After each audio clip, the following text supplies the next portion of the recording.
Quelle est l'origine des Guanches, le premier peuple de l'archipel des îles Canaries? Comment et depuis quand sont-ils arrivés là? Quelles sont les preuves historiques, archéologiques, ethnologiques et génétiques qui appuient telle ou telle hypothèse de peuplement? Que sont devenues ces populations aborigènes Guanches?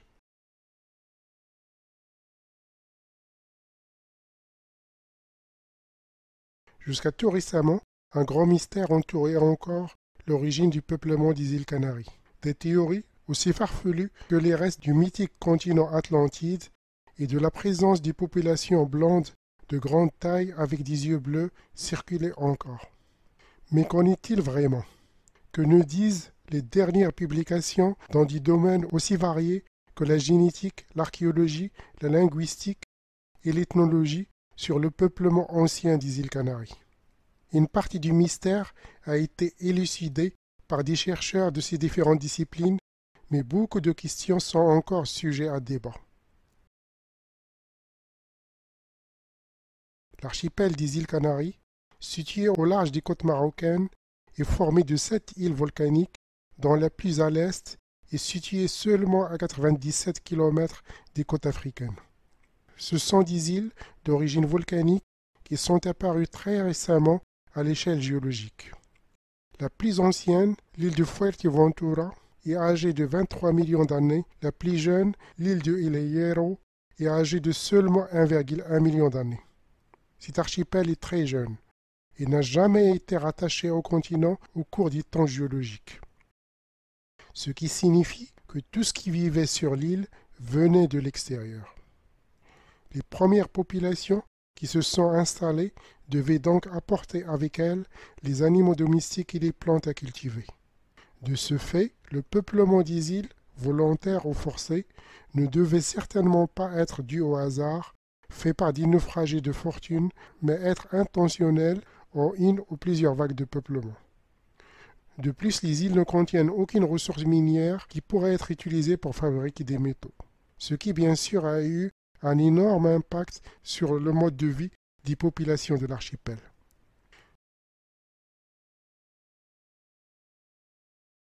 Avant la conquête espagnole, les îles Canaries étaient peuplées par les Guanches, un terme utilisé par les conquérants pour désigner le peuple autochtone qui occupait ces îles.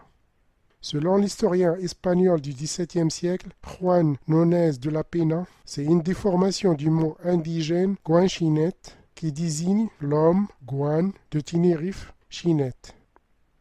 Qui était ce peuple si mystérieux qui vivait encore au XVe siècle comme à l'âge de pierre, mais qui connaissait l'agriculture et l'élevage, qui semblait ignorer l'utilisation des métaux et des techniques de navigation? Comment sont-ils arrivés là? Toutes les publications scientifiques dans des domaines aussi variés que l'archéologie, l'anthropologie, la linguistique, l'histoire et la génétique le confirment. La culture, la langue, les traditions, le mode de vie et l'ADN de ces premières populations de l'archipel des îles Canaries étaient clairement nord-africains amazighes. Le mystère concerne surtout comment ils sont parvenus à s'établir, pourquoi et quand. Plusieurs scénarios ont été proposés. Tous ces scénarios confirment deux choses. Le peuplement des îles Canaries s'est fait assez tardivement, tout au plus au milieu ou au début du 3e millénaire avant le présent. Ce peuplement ne s'est pas fait en une seule vague, mais en plusieurs vagues successives à partir de l'Afrique du Nord voisine.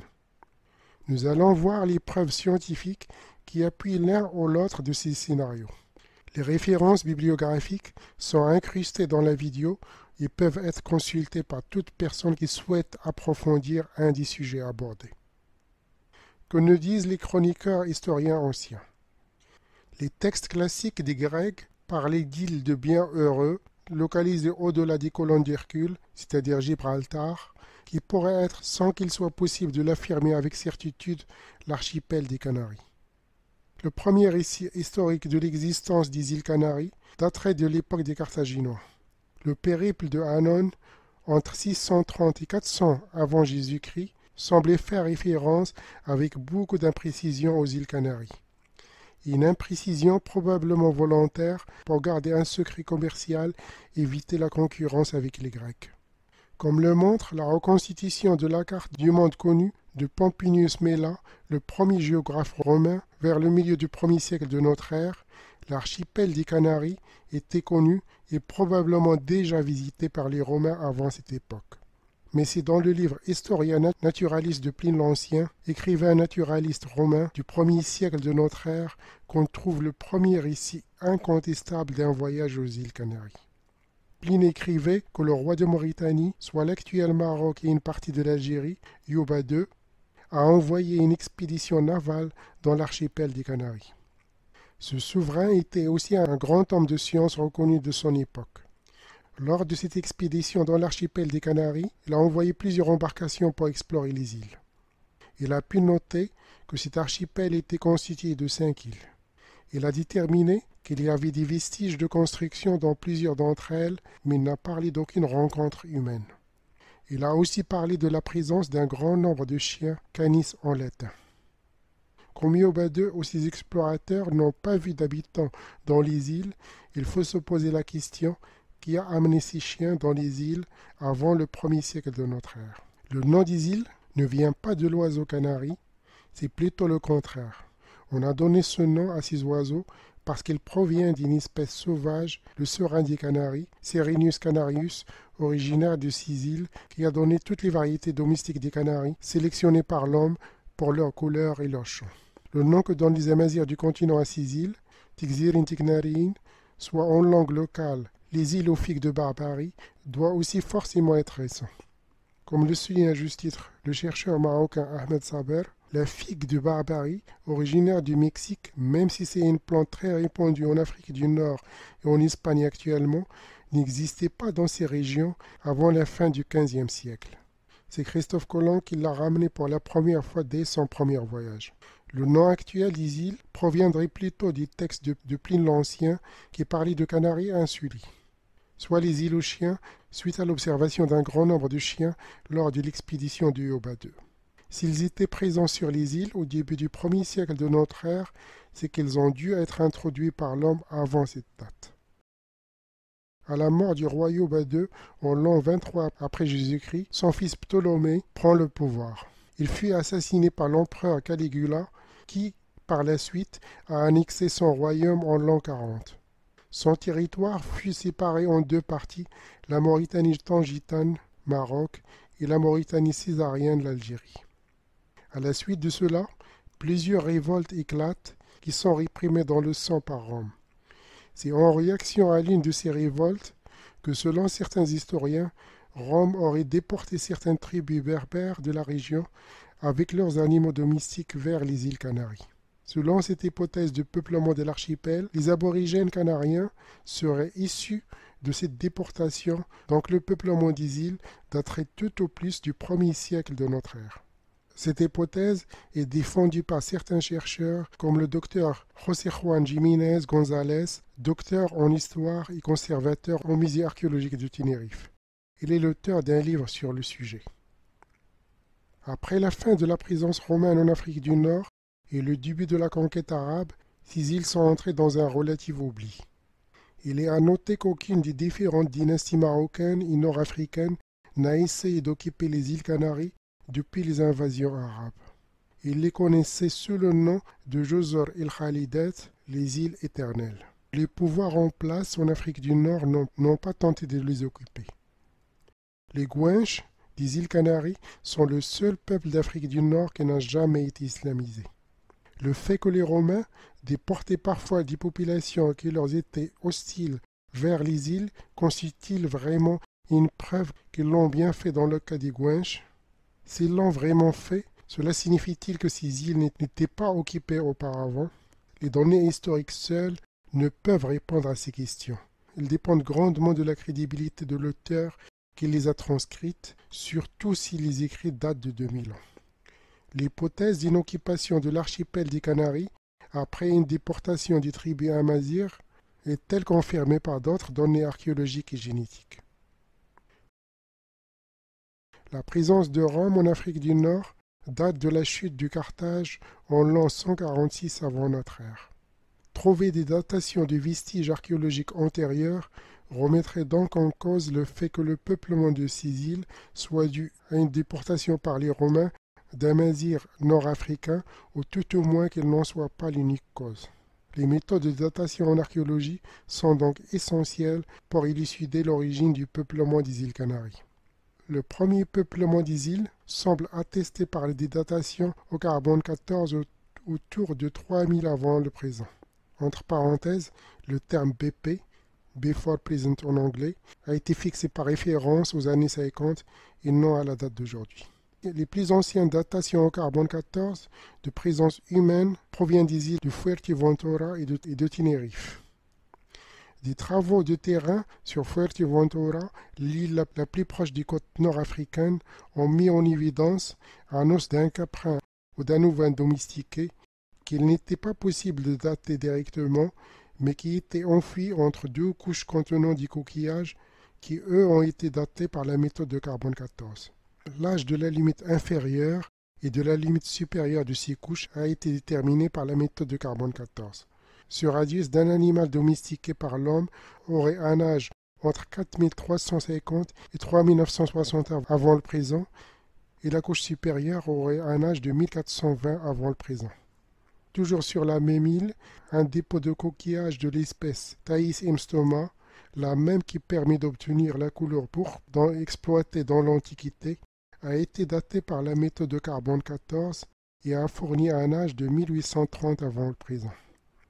Sur l'île de Tenerife, l'entrée de la grotte de Los Guanches contient un dépôt sédimentaire avec des traces de combustion et du matériel archéologique dont la datation au carbone 14 donne un âge de 2770 avant le présent.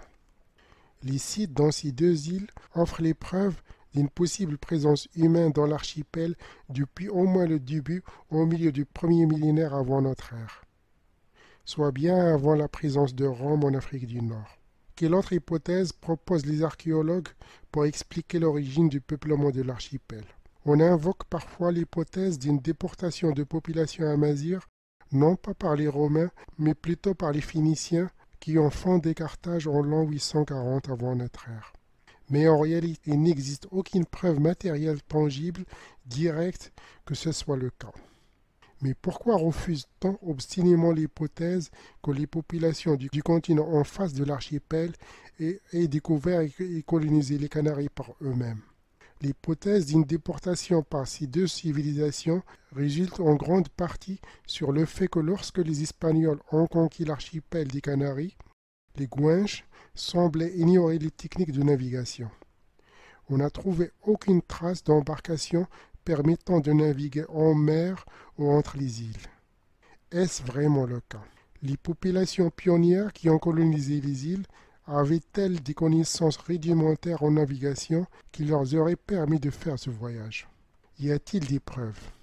Même si les différents auteurs de l'époque de la conquête des îles Canaries déclaraient que les Guanches ne semblaient pas connaître les techniques de navigation, un témoignage, et pas des moindres, sort du lot. Leonardo Toriani, un ingénieur militaire engagé par le roi d'Espagne, a écrit un livre en 1558 intitulé « Description et histoire des îles Canaries ». Il s'agit d'un document historique de référence inestimable pour cette période de la conquête. Il affirme formellement que les Guanches de Gran Canaria utilisaient des pirogues qu'ils creusaient dans le bois de dragonnier. Il affirme qu'ils naviguaient en suivant les côtes, soit à la rame, soit à la voile, en utilisant des nattes de feuilles de palmier. Ils traversaient même d'une île à une autre pour piller. Beaucoup de chercheurs contestent ce fait, mais c'est un témoignage difficile à ignorer, vu la valeur inestimable des écrits de Toriani pour la connaissance et la description de la culture du peuple Guanche. Même en supposant que ce témoignage fait par un homme de science soit faux, le fait que les Guanches ne connaissent et n'employaient pas ou très peu les techniques de navigation au XVe siècle ne prouve pas qu'ils ne savaient pas construire des embarcations il y a 2000 à 3000 ans. Il pourrait s'agir simplement d'un savoir perdu. Rappelons que les Guanches vivaient comme à l'âge de pierre, même s'ils pratiquaient l'agriculture. Faute de ressources minières exploitables sur l'archipel, ils n'utilisaient plus aucun objet métallique. Ils avaient en quelque sorte subi une régression technologique. Il faut donc chercher les réponses à ce dilemme chez les populations adjacentes du continent en face, soit la région actuellement désertique de Tarfaya. Il y a plus de 5000 ans, le Sahara était vert et couvert de prairies. Il y faisait bon vivre. Pour plus d'informations, voir ma vidéo consacrée à ce sujet. Comme l'atteste une publication de Jorge Pintado, historien archéologue de l'Université de Castilla-La Mancha en Espagne, publiée dans la revue d'archéologie Antiquité africaine du CNRS en 1998, l'occupation de la région de Tarfaya dans le Sahara par des populations du Néolithique vers 3500 ans avant le présent est attestée par des données archéologiques. Vers 3000 ans avant le présent, la phase du maximum d'humidité prend fin dans cette région. Les populations du Néolithique du Sahara en général et de la région de Tarfaya en particulier ont dû subir un sévère bouleversement de leur mode de vie. Les données archéologiques montrent que les groupes de population se raréfient et commencent même à disparaître au cours de cette période de sécheresse. Où sont-elles allées? Vers le nord? Vers le sud? Vers les îles Canaries? Difficile à dire, les données archéologiques ne permettent pas à elles seules de répondre à cette question. Poussés par la désertification, à la recherche d'une meilleure vie, ces groupes de population ont-ils pu prendre la mer et accoster dans l'archipel des Canaries? Pour que cette hypothèse soit envisageable, il faudrait que ces groupes humains aient suffisamment de connaissances nautiques pour construire des embarcations capables de naviguer une centaine de kilomètres dans l'océan. Actuellement, les courants marins et les conditions météorologiques rendent assez facile le voyage aller simple vers les Canaries. En revanche, ces mêmes conditions rendent le voyage de retour avec des moyens rudimentaires beaucoup plus difficile. Toutefois, il existe des preuves de connaissance d'un rudiment d'embarcation au Néolithique dans un endroit pas très loin de cette région. Les images d'embarcations de pêche dans l'art rupestre du Sahara sont rares. Mais comme l'atteste cette peinture rupestre du delta du fleuve Niger au Mali, datée du premier millénaire avant notre ère, les hommes du Néolithique du Sahara utilisaient déjà depuis longtemps des pirogues pour la pêche. Il est donc possible, sans en avoir la preuve concrète, que ce savoir soit aussi connu des populations de la région de Tarfaya. Mais rien ne dit que ces petites embarcations sont capables de traverser les 97 km qui séparent la côte marocaine de l'île la plus proche. En 1970, pour montrer que les techniques de navigation de l'âge de pierre sont suffisantes pour traverser les océans, un anthropologue et archéologue norvégien a fait construire un bateau en papyrus, Ra-2, comme ceux utilisés par les Égyptiens il y a 5000 ans. Il a pu traverser l'Atlantique en partant de la région de Salé au Maroc jusqu'aux Barbades. Après cette expédition, les anthropologues ont été obligés de reconnaître la possibilité qu'un peuple préhistorique ait pu traverser les océans avec des moyens rudimentaires. Les groupes de population de Tarfaya ne possédaient probablement pas des barques aussi avancées que celles des Égyptiens de la même époque. Mais dans leur cas, il ne s'agissait pas de faire 6000 km en haute mer.